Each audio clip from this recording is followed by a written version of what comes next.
보육원 출신 여자는 안 된다. 그 한마디로 무너진 사랑. 하지만 그녀는 울지 않았다. 오히려 웃으며 말했다. 저는 사람을 먼저 봅니다. 회장님처럼요. 서울 여의도 중심가 한빛은행 본점에서 가장 성실하다고 평가받는 직원이 있었다. 최가은 서초지점 대리. 매일 아침 문이 열리기 전부터 전산을 점검하고 고객의 불편 기록을 직접 정리하는 사람이었다.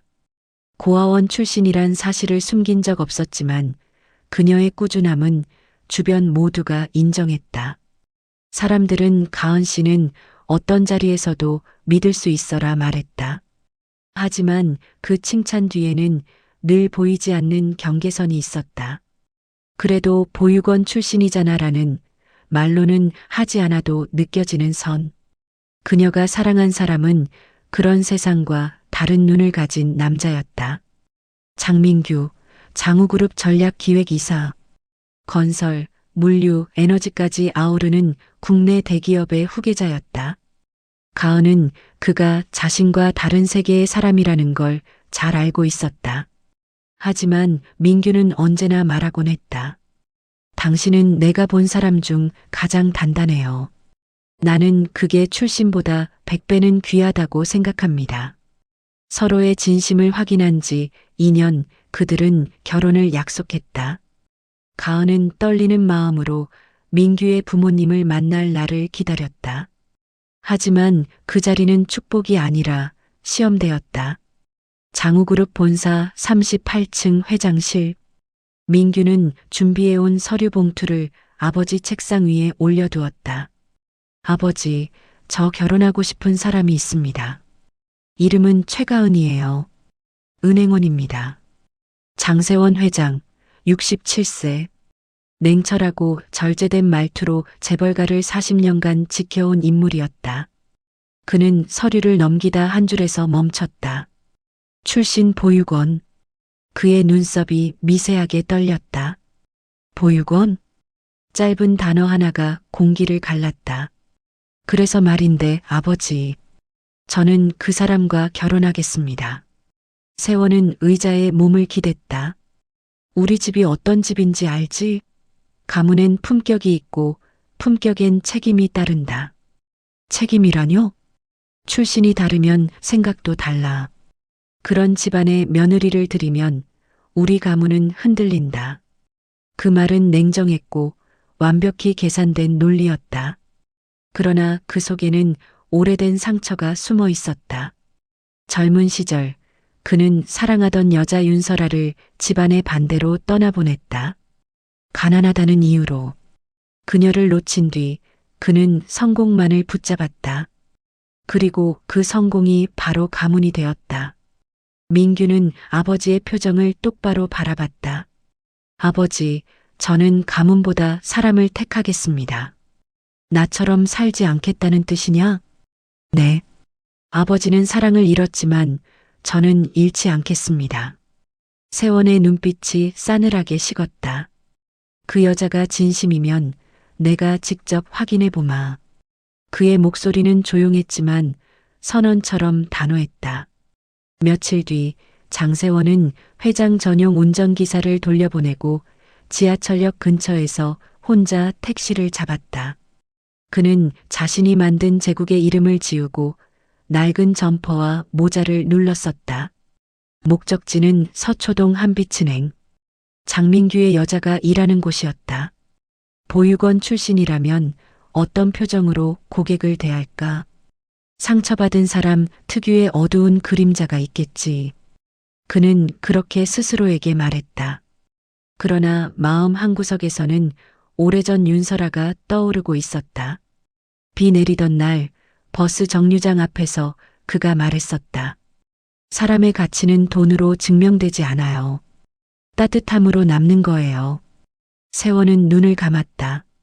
그 말이 아직도 귓가에 남아있는 이유가 뭘까? 그때 엘리베이터가 도착했다. 은행 로비에는 은은한 음악이 흐르고 대기 고객의 번호표가 전광판에 뜨고 있었다. 그리고 창구 앞 정갈한 단발머리를 한 여직원이 미소를 띠고 고객의 통장을 건네주고 있었다. 최가은. 그녀는 생각보다 훨씬 단정하고 진심이 묻어나는 눈을 하고 있었다. 그 순간 세원은 알 수 없는 불안을 느꼈다. 만약 저 아이가 정말 그런 사람이라면 내가 틀린 걸 인정해야 한다. 하지만 그럴 리가. 그의 마음은 흔들리면서도 여전히 자존심에 묶여 있었다. 그때 로비 한쪽에서 어르신, 괜찮으세요? 라는 다급한 목소리가 울렸다. 한 노인이 쓰러졌고 모두가 놀랐다. 직원들은 서로를 바라보며 당황했다. 하지만 한 사람만이 달려가 노인의 손을 붙잡았다. 가은이었다. 그녀는 침착하게 외쳤다. 맥박이 약해요. 박 대리님, 119 빨리 부탁드려요. 지점장은 눈살을 찌푸렸다. 지금 VIP 고객이 대기 중이야. 이런 소동 내면 이미지가 나빠진다. 지금은 이미지가 아니라 생명이 먼저입니다. 그 말 한마디에 로비의 공기가 바뀌었다. 장세원은 그 장면을 한참 바라봤다. 그의 눈동자 깊숙이 오래된 후회의 그림자가 일었다. 설아의 말, 그게 바로 저 눈빛이었지. 그는 천천히 돌아섰다. 그래, 아직은 확신할 수 없어. 하지만 이 여자는 나를 불편하게 만드는군. 그날 밤 그는 오래된 사진첩을 꺼냈다. 젊은 시절 윤설아의 미소가 그 안에서 여전히 따뜻하게 웃고 있었다. 만약 그때 내 손을 놓지 않았다면 나는 어떤 사람이 되었을까? 그는 사진을 덮으며 중얼거렸다. 이번엔 놓치지 않겠다. 진심이란 게 아직 존재한다면 직접 확인해야지. 그의 결심은 조용히 그러나 단단하게 굳어지고 있었다. 그리고 바로 다음 날 그는 다시 낡은 점퍼를 챙겼다. 세상에서 가장 부유한 노인이 세상에서 가장 초라한 손님으로 은행을 찾아갈 준비를 하며 이 모든 것이 보육원 출신 여자를 시험하기 위한 시작이었다. 폭우가 퍼붓던 오후 유리벽을 두드리는 빗소리가 서초지점 로비를 가득 채우고 있었다. 최가은은 점심도 거르며 고객 상담을 이어가고 있었다. 창구 앞엔 대출만기 연장을 하러 온 젊은 부부가 있었고 그 뒤로는 비에 젖은 장바구니를 든 노인이 서 있었다. 빗물이 그의 코트를 타고 흘러내리며 바닥에 고였다. 그 노인은 어딘가 지쳐 보였지만 묘하게 눈빛이 맑았다. 어르신, 괜찮으세요? 가은이 말을 건 순간 노인의 몸이 휘청였다. 바닥으로 주저앉으며 숨을 헐떡였다. 어르신. 그녀는 즉시 창구 밖으로 달려나갔다. 주위 직원들은 놀라서 쳐다봤지만 누구 하나 움직이지 않았다. 지점장님, 119 불러야 합니다. 가은 씨, 잠깐만. 지금 로비에 VIP 손님들 계시잖아. 이런 소동 내면 이미지가 나빠진다니까? 지점장 최상길의 얼굴은 차갑게 굳어 있었다. 그는 사람보다 체면을 먼저 생각하는 전형적인 관리자였다. 가은은 그 말에 눈을 치켜떴다. 지금은 이미지보다 생명이 먼저입니다. 그녀의 목소리는 흔들림이 없었다. 상길은 불쾌한 듯 비웃었지만 더는 막을 수 없었다. 가은은 구급차가 도착할 때까지 노인의 손을 꼭 잡고 있었다. 손등에 빗물이 번졌지만 그녀는 손수건으로 노인의 이마를 닦아주며 안심시켰다. 괜찮아요. 금방 나아지실 거예요. 병원 가시면 더 좋아지실 거예요. 노인은 미약한 목소리로 속삭였다. 당신 이름이 뭐요? 최가은이에요. 가은 씨, 고마워요. 당신 같은 사람 드물지. 그는 구급차에 실리며 그녀의 손을 다시 한번 꽉 잡았다. 그 모든 장면을 지켜보는 누군가가 있었다. 낡은 점퍼를 걸친 노인, 장세원 회장이었다. 그는 서류 봉투를 든 손을 꼭 쥔 채 아무 말 없이 그 모습을 바라보고 있었다. 이미지보다 생명이라. 그 말 한마디가 가슴을 찔렀다. 그는 과거 윤설아가 했던 말을 떠올렸다. 당신은 체면이 아니라 마음을 지켜야 해요. 비슷한 눈빛 같은 어조였다. 세원은 그 순간 이상하게 숨이 막혔다. 지점장은 뒤늦게 다가와 가은을 불렀다. 가은 씨, 앞으로 이런 일에 끼지 마. 우리 은행은 고객 감동도 좋지만 사고 나면 지점 이미지가 떨어진다니까.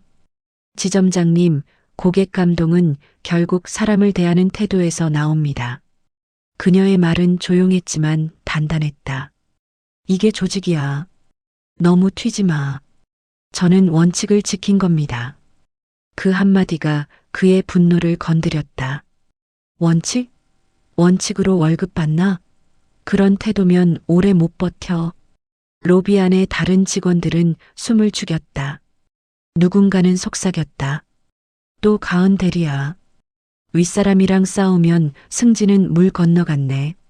그녀는 그 시선들을 다 알고 있었다. 그러나 고개를 숙이지 않았다. 누군가를 돕는 일에 이유가 필요할까? 그날 퇴근 후 가은은 남은 야근 서류를 정리하며 창문 밖을 바라봤다. 비는 여전히 그치지 않았다. 빗방울에 비친 도시의 불빛은 흐릿했지만 이상하게 마음 한쪽이 따뜻했다. 그래, 오늘은 잘했어. 그녀는 스스로에게 그렇게 말했다.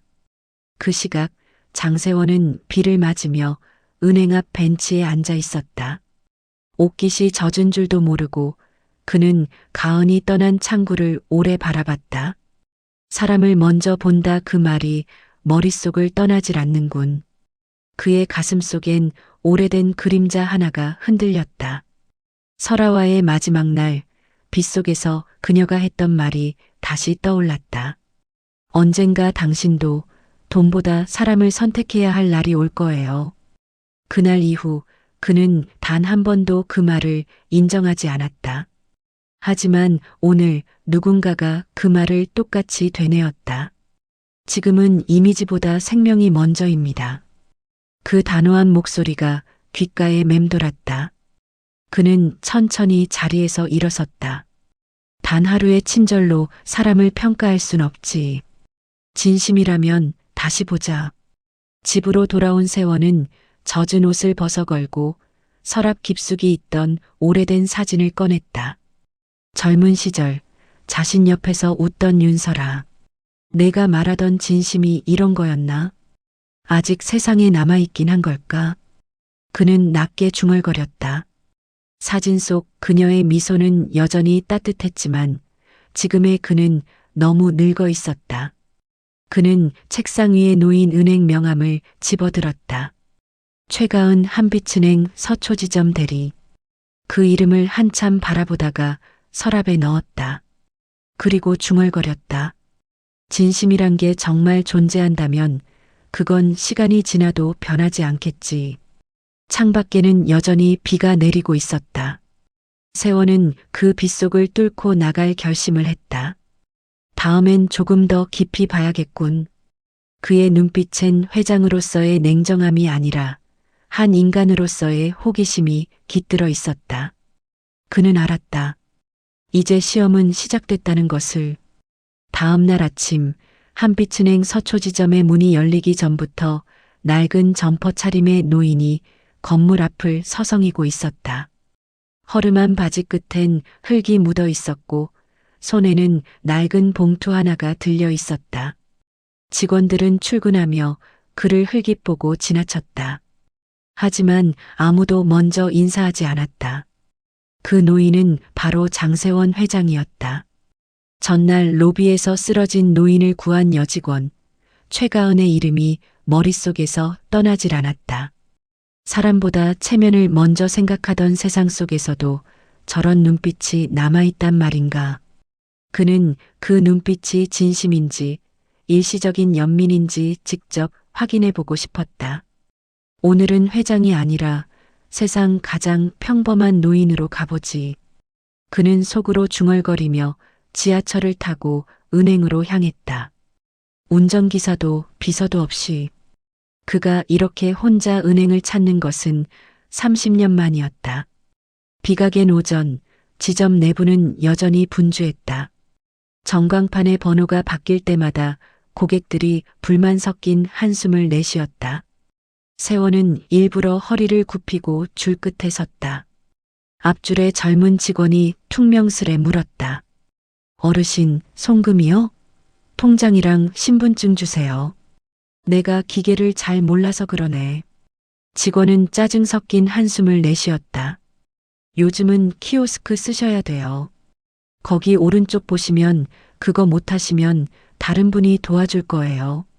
다른 분이라니 대체 누가 도와준단 말인가. 세원은 입술을 다물었다. 그때 멀리서 들려온 목소리가 그의 귀를 잡았다. 어르신, 여기 계셨네요. 제가 자리 비워드릴게요. 최가은이었다. 그녀는 밝은 미소로 세원을 자신의 창구로 안내했다. 편하게 앉으세요. 어떤 일로 오셨어요? 그냥 송금 좀 하려고. 기계는 영 어렵구먼. 괜찮아요. 키오스크는 익숙하지 않으시죠? 제가 직접 도와드릴게요. 가은은 마치 오래된 고객을 대하듯 친절했다. 손가락 마디가 굳은 노인이 버튼을 잘못 누르자 그녀는 한 번도 짜증을 내지 않았다. 여기요. 이 부분은 금액 입력이에요. 천천히 하세요. 내 눈이 잘 안 보여서 숫자를 자꾸 틀리네. 그럼 이 안내 카드 보세요. 제가 어르신들 위해 따로 만든 거예요. 그녀는 가방에서 손바닥만 한 카드 한 장을 꺼냈다. 거기엔 송금 3단계가 큰 글씨로 적혀 있었다. 1. 금액 입력 2. 계좌 확인 3. 확인 버튼. 세원은 그 카드에 잠시 시선을 멈췄다. 정성스레 만든 흔적이 보였다. 이거 다 직접 만든 건가? 네. 어르신들 중에 글씨 작아서 힘들어 하시는 분들이 많거든요. 은행은 편리해야지 불편하면 안 되니까요. 그 말에 세원의 눈빛이 흔들렸다. 그는 평생 편리함이 아닌 통제를 우선시하며 살아왔다. 이 아이는 진짜로 사람을 먼저 생각하는구나. 그 순간 옆 창구에서 짜증 섞인 목소리가 들렸다. 아, 이분 또 오셨어요? 지난번에도 잔액 확인만 하시고 통장 잃어버리셨다잖아요. 괜찮아요. 제가 다시 도와드릴게요. 가은은 미소를 잃지 않았다. 그녀는 환한 표정으로 다시 세원을 바라보며 말했다. 어르신, 혹시 다음에 오실 땐 이 카드 가져오세요. 그리고 어려우시면 제 이름 적어드릴게요. 그녀는 명함 뒷면에 최가은 대리 도와드릴게요 라고 적어 건넸다. 세원은 그 종이를 한참 바라보다 고개를 끄덕였다. 가은 양, 오늘 참 고맙네. 요즘은 다들 시간 없다고 귀찮다고 하던데. 시간이 없어서 더 정성껏 해야죠. 사람 일은 언제나 급하잖아요. 그녀의 대답은 짧았지만 묘하게 오래 남았다. 은행을 나서며 세원은 주머니 속 명함을 꺼내 다시 한번 살펴봤다. 최가은 한빛은행 서초지점 대리. 그 글자 하나하나가 묘하게 따뜻하게 느껴졌다. 이 아이는 꾸며진 친절이 아니야. 습관이 아니라 신념이야. 그러나 동시에 그의 머릿속엔 오래된 의심이 피어올랐다. 하지만 단 하루의 친절로 사람을 판단할 순 없지. 진심은 위기 속에서 드러나는 법이니까. 그의 눈동자가 날카롭게 변했다. 회장의 본능이 깨어난 것이다. 그날 저녁 그는 집무실에 들어와 서랍을 열었다. 수십 년 전 첫사랑 윤설아와 찍은 사진이 여전히 그곳에 있었다. 설아도 내가 이 아이를 보면 뭐라 했을까? 아마 나처럼 의심하지 않았겠지. 세원은 사진을 내려놓으며 생각했다. 그래, 진심이란 게 얼마나 오래 버틸 수 있는지 직접 확인해 보자. 그는 다음 날 일부러 은행의 VIP 거래를 조정했다. 자신의 이름을 가리고 계좌 이체 요청서를 가은의 창구로 보내도록 했다. 이번엔 조금 다르게 가보자. 그의 입가엔 묘한 미소가 스쳤다. 다음 날 오전 은행의 공기가 달라져 있었다. 본점 VIP팀에서 특급 고객 방문 예정 공지가 내려온 것이다. 지점장은 들뜬 목소리로 직원들을 모았다. 이번 주 안에 중요한 손님이 옵니다. 실수하면 지점 평가 끝장입니다. 다들 알겠죠? 가은은 조용히 고개를 끄덕였지만 어딘가 불길한 예감이 스쳤다. 그 시간 회장실 창밖에서는 또 다른 비가 내리고 있었다. 세원은 고개를 들어 유리창에 비친 자신의 얼굴을 바라봤다. 윤설아의 말이 옳았는지 이제 곧 알게 되겠지. 그는 천천히 미소 지으며 중얼거렸다. 최가은 씨, 이번엔 내 진심이 흔들리지 않길 바라오. 그 말은 회장의 도전장이었다. 그리고 그 시험은 가은의 인생을 뒤바꿀 두 번째 폭풍이 될 것이었다. 며칠 뒤 한빛은행 서초지점의 공기가 묘하게 달라져 있었다. 지점장 최상길이 아침 회의부터 신경이 곤두서 있었다. 이번 주 VIP 거래 있지? 장우그룹 쪽에서 대규모 이체가 들어올 예정이야. 다들 긴장 좀 해. 그의 말에 직원들이 눈치를 보며 고개를 끄덕였다. 특히 최 대리, 당신은 실수하지 말아요. 요즘 본점에서도 당신 이름 자주 올라오더라. 좋은 의미는 아닐 거야. 비꼬는 말이었지만 가은은 차분히 답했다. 걱정 마세요. 언제나처럼 고객을 먼저 생각하겠습니다. 그날 오후 로비는 평소보다 붐볐다. 민규가 불쑥 나타났다. 정장 차림의 표정은 진지했다. 가은 씨, 잠깐 나 좀 볼 수 있을까요? 휴게실로 들어가자 민규는 낮은 목소리로 말했다. 우리 아버지, 당신을 시험하고 있어요. 어제 회장실에 들렀는데 당신 얘기만 하더군요. 시험이라니요? 은행에 직접 가서 당신을 지켜봤대요. 변장까지 하고. 가은은 잠시 멍해졌다. 그분이 그 노인이셨군요. 아버지는 절대 쉽게 인정하지 않을 거예요. 하지만 저는 당신 믿어요. 그녀는 고개를 숙였다가 미소를 지었다. 괜찮아요. 사랑이란 결국 진심을 믿는 일 아닌가요? 그날 오후 3시 로비에 검은 양복을 입은 남자 2명이 들어왔다. 장우그룹 재무팀이라는 명찰이 붙어 있었다. 지점장은 그들을 보자마자 허리를 굽혔다. 어서 오십시오. 귀하신 분들 오셨네. 그는 즉시 가은의 쪽을 돌아보았다. 최 대리, 그분들 먼저 처리해. 내 앞에 있는 손님은 나중으로 미뤄. 가은의 창구 앞에는 이미 번호표를 뽑고 30분째 기다리던 노부부가 있었다. 남편은 손에 통장과 주민등록증을 쥐고 있었고 아내는 기침을 참으며 조용히 앉아 있었다. 가은은 잠시 숨을 고르더니 부드럽게 말했다. 죄송합니다, 지점장님. 먼저 오신 분을 마저 도와드리겠습니다. 뭐라고? 지금 VIP가 왔는데 그게 말이 돼? 모든 고객은 똑같이 소중합니다. 로비가 순간 정적에 잠겼다. 다른 직원들이 서로 눈을 마주쳤다. 최 대리, 내가 다시 말하지. 그 손님은 장우그룹이야. 이 은행 전체 거래를 바꿀 수도 있는 분들이라고. 그래서요? 그렇다고 순서를 바꾸면 기다리던 고객은 뭐가 됩니까? 지점장의 얼굴이 일그러졌다. 너 정말 고집이 대단하구나. 그럼 알아서 해. 책임은 내가 져.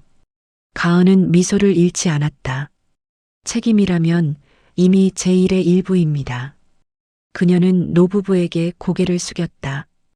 기다리게 해서 죄송합니다. 이제 처리 도와드릴게요. 그 말에 노부부의 얼굴에 안도와 고마움이 번졌다.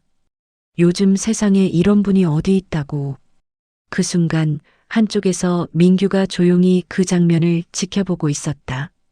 그는 아무 말도 하지 않았지만 눈빛엔 자부심이 섞여 있었다.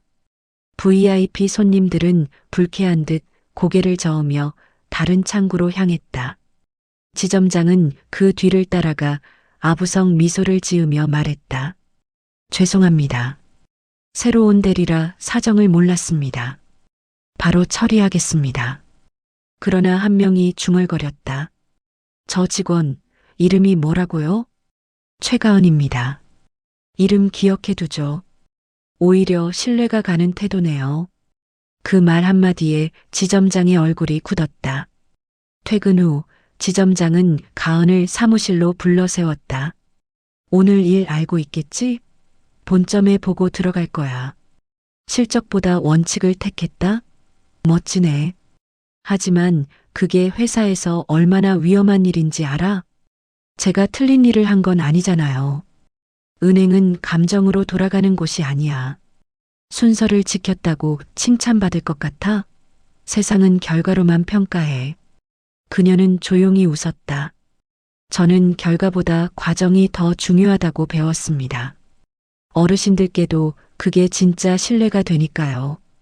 그 고집, 언젠가 내 발목 잡을 거다. 가은은 고개를 숙였지만 그 눈빛에는 후회가 없었다. 그래도 오늘 누군가가 은행이 사람 냄새 난다고 느꼈다면 그걸로 충분해요. 지점장이 등을 돌린 뒤 그녀는 홀로 창문가에 섰다. 바깥은 해가 저물고 퇴근길 사람들의 발소리가 들려왔다. 그녀는 오늘 하루를 떠올리며 작게 중얼거렸다. 원칙은 언제나 누군가를 불편하게 하지만 결국 그게 세상을 지탱하지. 그 시각 장세원은 자신의 집무실에서 보고서를 읽고 있었다. 비서가 들고 온 서류엔 이렇게 적혀 있었다. 한빛은행 서초지점 직원 응대평가 최가은 고객 우선 태도 최고 등급. 세원은 서류를 덮으며 미소를 지었다. 역시 그 아이는 흔들리지 않는군. 그는 창문을 바라봤다. 멀리서 비가 그치며 하늘 사이로 붉은 노을이 스며들고 있었다. 윤설아, 내가 말하던 사람다운 세상 그게 저 아이 속에 아직 남아있나 봐. 그러나 동시에 세원의 얼굴엔 미묘한 긴장감이 스쳤다. 진심이 오래 지속되려면 권력과 부딪혀야 한다. 그때가 진짜 시험이지. 그는 전화를 집어들었다. 내일 VIP 계좌 거래 내역 수정건. 그건 최가은 창구로 처리되게 해. 단독으로. 비서가 놀란 듯 되물었다. 직접 하시게요? 그래. 진심이 진짜라면 어떤 압박에서도 흔들리지 않아야 하니까. 그의 눈빛은 다시 냉정한 시험관의 그것으로 돌아가 있었다. 이번엔 진심의 두 번째 검증이 시작될 차례였다. 서초지점 오전 9시 10분. 평소와 다름없는 출근길이었지만 공기 속엔 묘한 긴장감이 감돌았다. 최가은은 출근하자마자 전산 로그를 점검했다. 어제 VIP 계좌 거래가 있었기에 혹시나 실수가 없는지 확인하기 위해서였다. 하지만 그녀의 이름 옆에는 낯선 문서 한 건이 떠 있었다. 수수료 면제 승인 장우그룹 특별계좌. 그녀는 한동안 화면을 바라봤다. 본 적 없는 결제 기록, 자신이 하지 않은 전자서명. 이게 뭐지? 잠시 후 지점장의 목소리가 로비를 울렸다. 최 대리, 당장 내 방으로 와. 문이 닫히자마자 상길은 서류를 책상 위에 내던졌다. 이게 뭐야? 내 이름으로 VIP 계좌 수수료 면제 서류가 올라왔어. 회장님 계좌야, 장우그룹. 가은의 눈이 커졌다. 저는 결제하지 않았습니다. 시스템 로그를 보면 그만. 지금 그게 중요해? 결과가 문제야. 내 사인이 있잖아. 내가 승인한 거야. 제 아이디가 도용된 것 같습니다. 도용? 그 말로 본사 감찰 피할 수 있을 것 같아? 상길은 서류를 밀어붙이며 비웃었다. 이 은행에서 내가 얼마나 튀는지 알아? 사람이 먼저다니, 원칙을 지키겠다니, 그게 다 누군가에겐 불편하다고. 결국 이렇게 되는 거야. 그의 목소리엔 승리감이 섞여 있었다. 이번 건으로 너는 끝났어. VIP 거래 실수는 본점까지 올라가. 이번엔 내가 봐줄 수도 없어. 가은은 말을 잃었다. 억울함보다 먼저 떠오른 것은 허무함이었다.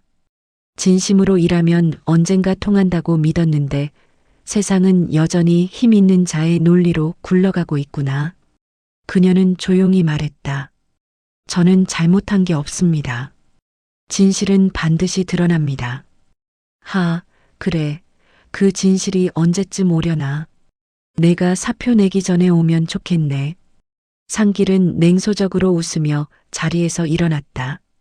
오늘 중으로 소명서 써와. 안 쓰면 무단 불복으로 처리할 거야. 퇴근 후 가은은 텅 빈 사무실에 홀로 남았다. 책상 위엔 자신이 관리하던 고객 카드들과 메모가 가득했다. 그녀는 천천히 컴퓨터를 켜고 로그 기록을 다시 확인했다.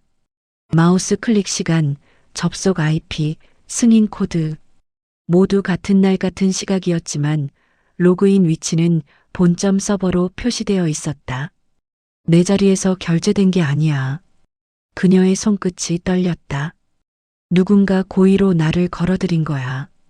그때 화면 오른쪽 하단에 새 알림이 떴다. 본점 감찰팀 방문 예정 내일 오전 10시. 그녀는 깊게 숨을 내쉬었다. 이제 시작이네. 하지만 이번에도 도망치지 않겠어. 창문 너머로 봄비가 내리고 있었다. 그녀는 우산을 들지 않고 빗속으로 걸어 나왔다. 차가운 물방울이 얼굴을 타고 흘러내렸지만 그 눈빛만큼은 단단했다. 나는 사람을 먼저 본다. 그 신념은 아무도 훼손할 수 없어. 그 시각 장세원 회장은 별장 서재에서 서류를 넘기고 있었다. 비서가 조심스레 말했다. 회장님, 한빛은행에서 보고가 왔습니다. 수수료 면제 누락 사건이라는데 담당 직원이. 세원은 이미 알고 있었다. 최가은이지? 비서는 놀란 눈으로 고개를 들었다. 어떻게 아십니까? 세원은 미소를 지으며 의자에 기대 앉았다. 내가 던진 작은 돌이 물결을 만들고 있군. 이제 그 물결이 어디로 번지는지 볼 차례야. 그의 눈빛은 차가웠지만 어딘가 슬펐다. 설아, 이 아이가 정말 진심이라면 세상의 거짓이 얼마나 흔들리는지 보여주겠지. 다음 날 오전 감찰팀이 지점에 도착했다. 직원들이 숨을 죽였고 지점장은 일부러 큰 소리로 말했다. 최 대리, 본점에서 오신 분들이야. 어제 서류건 말인데 잘 얘기해봐. 내가 결백하다는 증거가 있다면 지금 내놔. 가은은 서류를 들고 천천히 자리에서 일어났다. 감찰팀장은 냉정한 표정으로 물었다. 이 서류, 당신 결제가 맞습니까? 아닙니다. 로그를 확인해 주십시오. 본점 서버에서 제 아이디가 사용된 기록이 있습니다. 본점이라고요? 감찰팀장의 눈썹이 미세하게 움직였다. 그 순간 지점장이 끼어들었다. 팀장님, 그건 억지입니다. 이 친구가 실수하고 이제 와서 본점 탓하는 겁니다. 가은은 고개를 들었다. 제가 아무리 평범해도 제 이름으로 남긴 기록엔 진심이 있습니다. 그 진심은 거짓으로 덮을 수 없습니다. 로비 전체가 정적에 잠겼다. 그녀의 목소리는 작지만 단단했다. 감찰팀은 고개를 끄덕였다. 좋습니다. 사실 여부는 본점 서버에서 확인하겠습니다. 그 말이 끝나자 상길의 얼굴이 굳었다. 지점장님, 당신 서명도 여기 있군요. 뭐라고요? VIP 승인건 결제 라인에 당신 이름이 함께 있습니다. 순간 로비의 공기가 얼어붙었다. 가은은 아무 말도 하지 않았다. 단지 마음속으로 조용히 되뇌었다. 진심은 언젠가 가장 필요한 순간에 증거가 된다. 그날 밤 가은은 퇴근하며 유리창에 비친 자신의 얼굴을 바라봤다. 지쳐 보였지만 그 눈동자만큼은 흔들리지 않았다. 세상은 여전히 불공평하고 진실은 느리다. 하지만 느린 진실은 절대 멈추지 않는다. 그녀는 조용히 미소를 지었다. 그리고 다시 혼잣말했다. 진심을 증명하는 데엔 시간이 필요하죠. 하지만 언젠가는 반드시. 그녀의 뒷모습을 비추던 거리의 가로등이 따뜻하게 빛났다. 그 빛은 마치 누군가의 오래된 후회가 그녀를 비추는 듯 부드럽고 깊었다. 그것이 바로 장세원의 마음 한가운데에 남은 윤설아의 그림자였다. 감찰팀이 다녀간 다음 날 아침, 한빛은행 서초지점은 불안한 정적에 잠겨 있었다. 누군가가 커피를 쏟자마자 움찔했고 전화벨이 울릴 때마다 직원들은 눈치를 봤다. 그 중심에는 최가은이 있었다. 책상 위엔 정직 처분 통보서가 놓여 있었다. 감찰 결과가 나오기도 전에 이게 말이 되나요? 그녀의 말에 지점장 최상길은 비웃었다. 조사 중이라고 다들 조용히 있으라는 게 본점 방침이야. 일단 쉬어. 쉬라는 게 아니라 그만두라는 뜻이겠죠. 알잖아. 이런 일은 누가 옳고 그르냐보다 누가 더 힘이 있느냐가 결정해. 그녀는 침묵했다. 그 말이 맞는 현실이 너무 쓰라렸다. 하지만 진실은 결국 드러날 겁니다. 그 진실이 내 월급을 주진 않지. 상길은 코웃음을 치며 나갔다. 가은은 자리로 돌아와 조용히 서류를 들여다봤다. 결제 코드, 문서 아이디, 서명 일시. 그중 담당자 서명 밑에 낯선 코드 하나가 눈에 띄었다. JH-77 링크 외부 인증 경유. 그녀는 곧장 전산 담당자에게 전화를 걸었다. 이 코드 뭔지 알아요? 잠깐만요.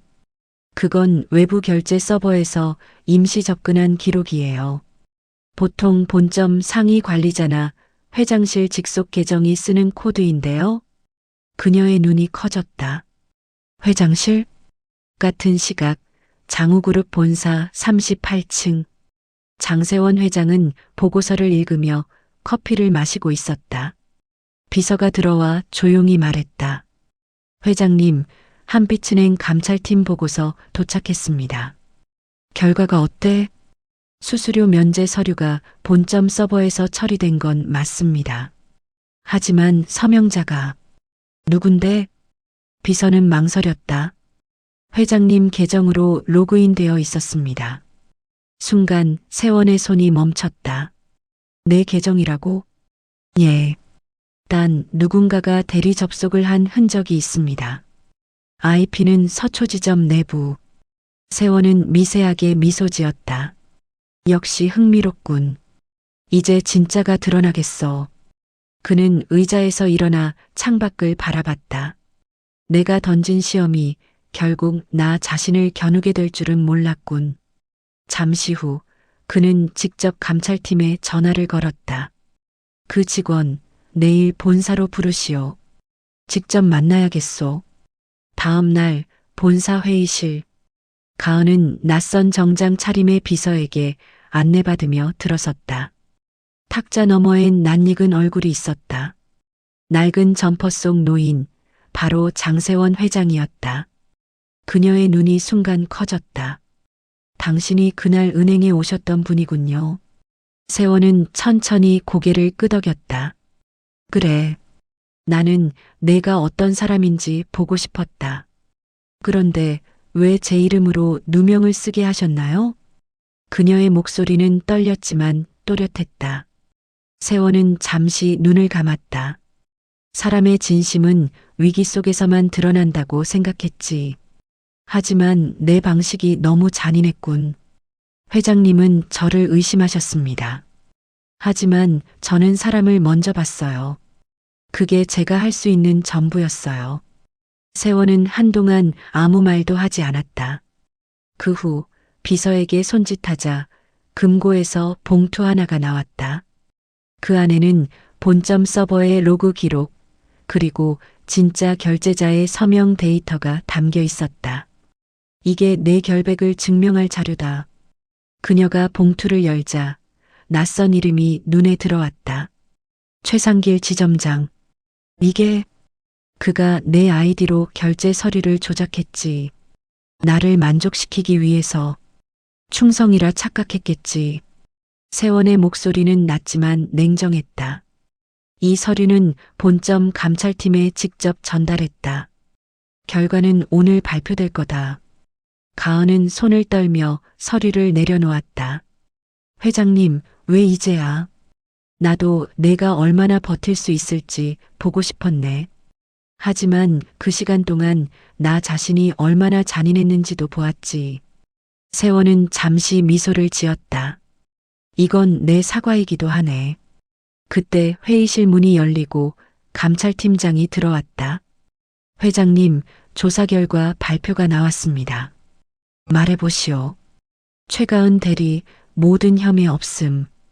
오히려 지점장이 결제 라인을 위조한 정황이 확인되었습니다. 본점은 즉시 그를 직위 해제했습니다. 가은은 고개를 숙였다. 눈물이 맺혔다. 감사합니다. 세원은 조용히 말했다. 고마울 것 없어. 내가 만든 상처는 내가 책임져야 하니까. 그는 자리에서 일어나 창문 쪽으로 걸었다. 밖에는 유리창 사이로 봄 햇살이 비치고 있었다. 가은 씨, 나는 한때 사랑을 놓친 사람일세. 그 여자는 나에게 사람을 먼저 보라고 했지. 하지만 나는 그 말을 외면했어. 그는 주머니에서 낡은 사진 한 장을 꺼냈다. 이 사람 내 첫사랑이네. 윤설아. 널 보며 자꾸 그때의 그녀가 떠올랐지. 가은은 말없이 고개를 숙였다. 사람은 잃어야 깨닫는다고 하지만 나는 이번엔 잃기 전에 인정하려 한다. 그는 그녀를 똑바로 바라봤다. 최가은 씨, 당신이 내 아들의 선택을 증명했다. 이제 내 시험은 끝이네. 그 말에 가은의 눈가가 젖었다. 회장님, 저는 누군가의 증명이 되고 싶진 않았습니다. 다만 제 손으로 제 이름을 지키고 싶었어요. 그게 바로 진심이지. 세원은 깊게 고개를 끄덕였다. 그날 오후 서초지점 게시판에는 본점 공지가 올라왔다. 최가은 대리 복직 및 포상 예정 지점장 최상길 본점 전보 조치. 직원들의 눈빛이 달라졌다. 누군가는 속삭였다. 결국 진심이 이겼네. 그 사람, 이제 진짜 전설이 되겠어. 가은은 로비 한가운데 서서 조용히 창문 밖을 바라봤다. 비가 그친 하늘 위로 무지개 한 줄이 걸려 있었다. 진심은 때로 늦게 도착하지만 결국 사람을 이긴다. 그녀의 입가엔 고요한 미소가 번졌다. 멀리 본사 창가에서 그 모습을 내려다보던 장세원은 깊은 숨을 내쉬었다. 설아, 나 이제야 내 말을 이해했어. 피보다 마음이 가문을 지키는 법이야. 그의 눈빛엔 처음으로 따뜻한 인간미가 스며 있었다. 그는 창밖으로 비친 햇살을 바라보며 중얼거렸다. 이제 그 아이를 며느리로 맞을 때가 됐군. 며칠 뒤 서울 시내 한 조용한 호텔 레스토랑.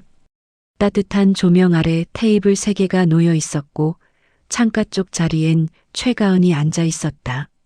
그녀는 두 손을 무릎 위에 올리고 숨을 가다듬었다. 이 자리가 단순한 식사가 아니라 인생의 마지막 시험일 수 있다는 걸 알고 있었기 때문이다. 그녀의 맞은편에는 장민규, 그리고 그의 부모 자리가 비어 있었다. 괜찮아, 곧 오실 거야. 민규의 목소리는 부드럽지만 긴장감이 묻어 있었다. 아버지는 원래 약속 시간보다 조금 늦게 오셔. 늘 그렇게 사람을 지켜보시거든. 가은은 미소를 지었다. 그럼 오늘도 시험인가 봐요? 아니, 이번엔 진짜 상견례야. 그의 말 속엔 확신이 있었다. 문이 열리는 소리가 들렸다. 검은 코트를 입은 남자가 천천히 걸어 들어왔다. 그 사람은 바로 장세원 회장이었다. 그 뒤엔 단정한 차림의 여성이 따라오고 있었다. 민규의 어머니, 조용한 품격이 느껴지는 인물이었다. 세원은 의자에 앉기 전 잠시 가은을 바라보았다. 그 눈빛은 더 이상 시험자의 것이 아니었다. 오랜만이군, 최 대리. 아, 회장님. 이제 그렇게 부를 필요 없네. 오늘은 아버지로서 왔으니까. 그 한마디에 가은의 손끝이 떨렸다. 민규는 그 모습을 지켜보며 조용히 미소 지었다. 식사는 평온하게 시작됐다. 그러나 가은의 손에는 여전히 긴장이 묻어 있었다. 세원은 잠시 와인을 들어 올리더니 부드럽게 말했다. 내가 지난번에 했던 짓, 지금 생각해보면 참 부끄럽네. 사람의 진심을 본답시고 그 진심을 상처내는 방법으로 확인했으니까. 회장님, 전 괜찮아요. 그 시간 덕분에 제가 진짜 제 자신을 알게 됐어요. 그건 내가 강해서 그런 거야. 대부분은 무너졌을 거다. 세원의 말에는 진심 어린 후회가 담겨 있었다. 민규의 어머니가 조용히 입을 열었다. 가은 씨, 당신 이야기는 남편에게서 많이 들었어요. 처음엔 솔직히 저도 걱정됐어요. 하지만 남편이 이렇게까지 바뀐 걸 보면 그 이유를 알 것 같네요. 감사합니다. 사실 저는 대단한 사람이 아니에요. 다만 누군가를 대할 때 그 사람을 있는 그대로 보려고 노력했을 뿐이에요. 그게 대단한 거지. 세원이 고개를 끄덕이며 말을 이었다. 내가 평생 실패한 게 바로 그거였으니까. 식탁 위에는 조용한 음악이 흘렀다. 하지만 그 침묵 속엔 묘한 따뜻함이 감돌았다. 식사가 끝나갈 즈음 세원은 가방에서 낡은 서류 봉투를 꺼냈다. 이건 내 과거의 일부일세. 그 안에는 오래된 흑백 사진 한 장이 들어 있었다. 사진 속에는 젊은 시절의 장세원, 그리고 환하게 웃는 여인이 함께 있었다. 이분은 윤설아, 내 첫사랑이었네. 가은의 눈이 살짝 흔들렸다. 저와 닮았다고 하셨죠? 그래. 하지만 닮았다는 건 얼굴이 아니라 마음이야. 그 여자는 나에게 사람을 먼저 보라고 했지. 그런데 나는 그걸 외면했어. 출신, 가문, 체면 그런 것들이 더 중요하다고 믿었거든. 세원은 사진을 천천히 찢어 와인잔 위에 불씨에 던졌다. 사진이 타오르며 잿빛으로 변해갔다. 이제 과거는 보내야지. 너를 만난 덕분에 그 말이 뼈에 새겨졌네. 사람은 피로 이어지는 게 아니라 마음으로 이어지는 거다. 민규는 눈시울이 붉어졌다. 아버지, 이제야 너희를 진심으로 축복할 수 있을 것 같구나. 그는 손을 내밀어 가은의 잔을 가볍게 들었다. 우리 집의 새 식구에게, 그리고 나 자신에게, 늦게라도 진심을 배운 오늘에 세 사람의 잔이 부딪혔다. 투명한 소리가 울리며 그들의 지난 오해를 녹여냈다. 식사 후 가은은 잠시 화장실로 향했다. 거울 앞에서 숨을 고르며 자신에게 속삭였다. 이제 정말 끝났어, 가은아. 내가 증명했어. 그녀의 눈가에 눈물이 맺혔지만 이번엔 아픔이 아닌 안도였다. 식당을 나서려는 순간 민규의 어머니가 가은에게 다가왔다. 가은 씨, 사실 오늘 이 자리엔 내가 남편 몰래 준비한 선물이 있어요. 그녀는 조심스럽게 목걸이 상자를 건넸다. 이건 윤설아 씨가 남편에게 남기고 간 거예요. 남편이 평생 간직했지만 이제는 줄 때가 된 것 같다고 하더군요. 가은은 상자를 열었다. 안에는 단순하지만 품격 있는 펜던트가 있었다. 가운데엔 작은 글귀가 새겨져 있었다. 사람을 먼저 보라. 가은은 목이 메었다. 이건 제가 아니라 회장님이 더 가져야 하는데요. 이제 그분의 말은 당신 안에 있잖아요. 민규의 어머니가 따뜻하게 미소 지었다. 밖으로 나오자 봄비가 다시 내리고 있었다. 민규는 우산을 펴며 그녀를 바라봤다. 아버지, 어머니가 많이 변하셨죠? 응, 그리고 당신도요. 그건 당신 덕분이야. 두 사람은 빗속을 함께 걸었다. 호텔 창가 위에서 그들을 내려다보던 장세원은 조용히 말했다. 이제 됐다, 설아. 나도 그 아이처럼 사람을 먼저 보게 됐으니. 그는 잔잔히 웃으며 창가에 놓인 반쯤 비워진 와인잔을 들어 올렸다. 창밖의 거리엔 가로등 불빛이 비에 젖은 도로를 따라 반짝이고 있었다. 그 불빛 사이로 가은과 민규가 나란히 걸어가고 있었다. 서로의 어깨 위에 떨어진 빗방울이 한 줄기로 합쳐질 때 세원은 알았다. 그들의 사랑은 더 이상 가문이나 신분으로 설명되지 않는다는 것을. 그날 밤 가은은 집으로 돌아와 목걸이를 손에 쥐었다. 사람을 먼저 보라. 그녀는 미소 지으며 창문을 열었다. 도시의 불빛이 부드럽게 흔들리고 바람이 커튼을 스쳤다. 그녀의 마음속에서도 오래 묵은 구름이 걷히고 있었다. 이제 진심이 모든 것을 바꾼다. 그 말이 그녀의 가슴 속에서 천천히 울려 퍼졌다. 봄비가 그치고 따스한 햇살이 서울 하늘을 덮은 날이었다. 한빛은행 본점 회의실 그곳에서 최가은은 공식 복직식을 치르고 있었다. 책상 위엔 한빛인상이라는 명패가 놓여 있었다. 은행은 그녀의 원칙과 행동을 고객 신뢰 회복의 상징으로 선정했다. 최가은 대리 진심 어린 서비스와 원칙 있는 결단으로 본사의 신뢰를 다시 세워주셨습니다. 축하합니다.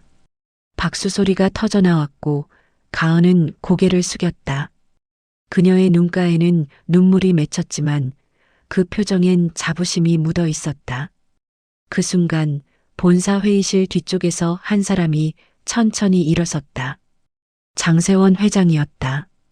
그는 여전히 정장 차림이었지만 예전처럼 냉정한 카리스마 대신 한 인간의 온기가 묻어 있었다. 오늘 이 자리는 한 명의 직원을 칭찬하는 자리가 아닙니다. 그의 목소리가 울려 퍼졌다.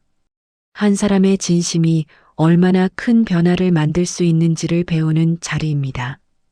우리 사회는 여전히 겉모습으로 판단하고 이익으로 사람을 나눕니다. 하지만 진심은 그런 경계를 넘어섭니다. 나는 오늘 그 사실을 이 사람에게서 배웠습니다. 회의실 안은 조용해졌다. 세원은 단상 앞으로 걸어나가 가은 앞에 섰다. 최가은 씨, 미안하오. 그녀의 눈이 커졌다. 회장님, 아니, 이제는 장민규의 아버지로서 말하겠소.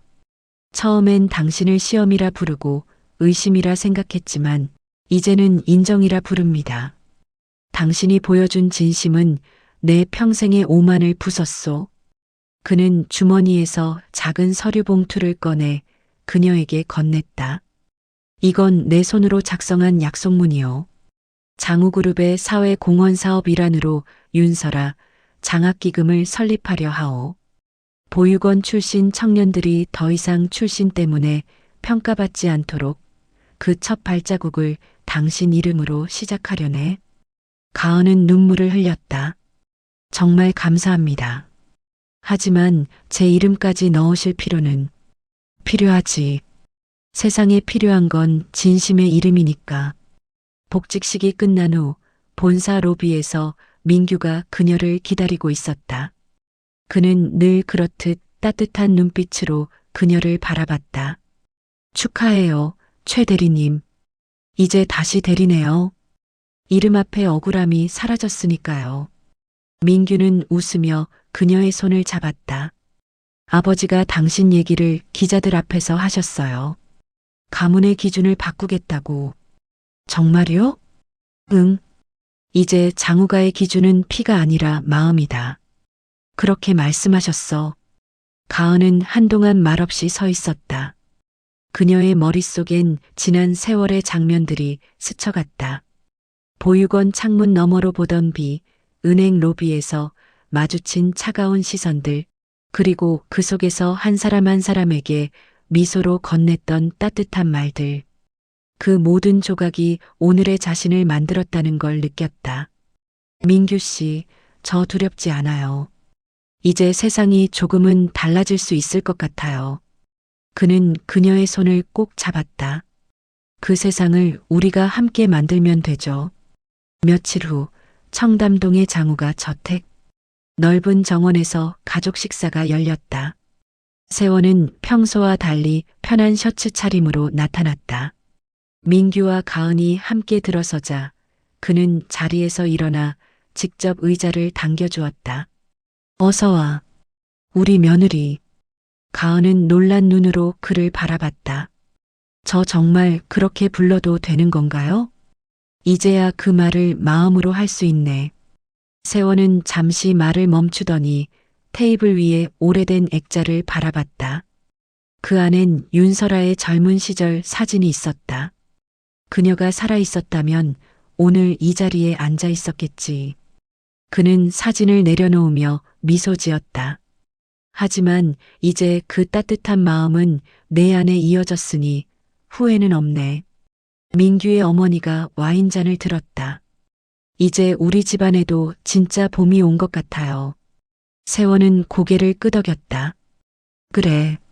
가문이란 건 결국 같은 마음으로 밥을 나누는 사람들의 모임이지 피와 돈으로 세워지는 게 아니야. 그 말에 식탁 위엔 잔잔한 침묵이 흘렀다. 하지만 그 침묵은 불편함이 아니라 따뜻한 공감이었다. 식사 후 가은은 정원으로 나왔다. 봄꽃들이 활짝 피어 있었고 미세한 바람이 머리카락 사이를 스쳤다. 그녀는 손가락으로 목에 걸린 목걸이를 만졌다. 그 안엔 여전히 작은 글귀가 있었다. 사람을 먼저 보라. 그때 세원이 뒤따라 나왔다. 그 목걸이 잘 어울리는군. 이건 저보다 회장님이 더 간직해야 할 물건 아닌가요? 이젠 그럴 이유가 없네. 난 이미 그 말대로 살기로 했으니까. 그는 하늘을 바라보며 조용히 덧붙였다. 사람을 먼저 보면 세상이 다시 보이더군. 둘은 말없이 서 있었다. 햇살이 천천히 잔디 위를 물들이고 멀리서 민규의 웃음소리가 들려왔다.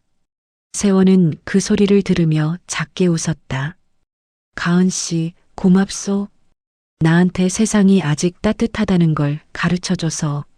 저도요. 회장님 덕분에 진심이란 게 두려워할 게 아니라는 걸 배웠어요. 그는 고개를 끄덕이며 말했다. 그럼 이제 나도 편히 살겠군. 가문보다 마음, 그것 하나면 충분하네. 그날 밤 가은은 집으로 돌아와 조용히 창문을 열었다. 도시의 불빛이 반짝이고 어디선가 봄비의 잔향이 느껴졌다. 그녀는 노트북을 켜고 메모장에 한 줄을 적었다. 진심은 언제나 늦게 도착하지만 결국 가장 멀리 간다. 그녀는 그 문장을 저장하며 미소 지었다. 그리고 천천히 불을 끄며 속삭였다. 이제는 나의 이야기가 아니라 우리의 이야기다. 창밖 하늘엔 별빛이 흩어지고 있었다. 그 빛은 마치 오래전 윤설아가 남긴 말이 세상을 감싸는 듯했다. 사람을 먼저 보라. 그 진심이 결국 세상을 바꾼다. 그 순간 세상은 더 이상 그녀를 시험하지 않았다. 그녀는 이미 자신이 증명한 세상 속에 서 있었기 때문이다.